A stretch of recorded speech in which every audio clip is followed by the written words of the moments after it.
চলে গেছে সবাই সবাই যখন শুনে আমার স্বামী আমার পুত্র বললে চলে গেছে। আপনারা যা শুনেন আমিও তা শুনি। আর মাইয়ার হরে বিয়ে করতে কইছে। অনকে আমরা হাদিস চাইছি, হাদিসেতে নাই। তোর উত্তর ঘরের সন্তানও হাদিসে নাই বিয়ে করো। একজনে আমাদেরকে জিজ্ঞেস করতেছে, আমার বড় ভাই আমার এই যে এই কথাগুলো বলতেছে আমার থেকে খারাপ লাগে, কিংবা সবার থেকে খারাপ লাগার কথা। কারণ এটা মানে কি বলবো, এত নির্দিষ্ট কাজ আর হইতে পারে না একটা সমাজে।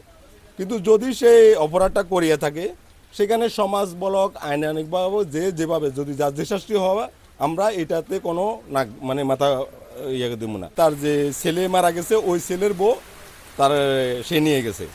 পরে সে গেছে প্রায় আজকে 12-14 দিন মানে বাড়ি থেকে গেছে। যাওয়ার সময় আমার থেকে টাকাও নিয়ে গেছে 50,000 টাকা। মানে এরা ওই টাকাটা সেরা পাওনা ছিল, ওই ছেলের বউ পাওনা ছিল। গত পরশু দিন আমার ফোন দিছে, আমার ওয়াইফেরও ফোন দিছিল, মোবাইলে ফোন দিয়ে বলতেছে যে মানে আমার বাবির সাথে কথা বলতে। পরে আমার ওয়াইফে যে বলতেছে যে ভাইয়া আপনি নাকি বিয়ে শাদী করছেন এবং আপনার ছেলের বউরে লয়ে গেছেন, এটা কি বাস্তব নেই? পরে কত করে কে কইছে সমাজে মানুষও বলতেছে আপনার বাইরে গলের বিভিন্ন মানুষ বিভিন্ন প্রশ্ন করে, বাপেরে প্রশ্ন করে আপনি কি এই কাজটা ঠিক করছেন।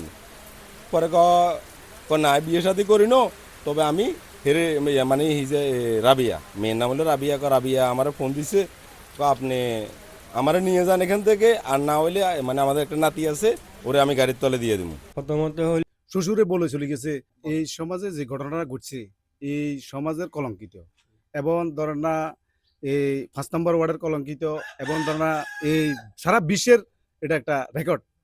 এটা জিনিসটা হলো কি শ্বশুরে বোকানে দিও, এটা কোনো জীবনে কোনো একটা রেকর্ড হয়েছে। এবং ইসলাম দিক দিকে আইন, ইসলাম দিক দিকে তো এটা অপরাধ। আপনি বিচার পর্যায়ে যান, বিচার পর্যায়ে তো এটা মানে নিবে না। চলে গেছে সবাই যখন শুনে আমার স্বামী আমার পুত্র বললে চলে গেছে। আপনারা যা শুনেন আমিও তা শুনি। পুত্র বদলে বলে চলে গেছে স্বামী।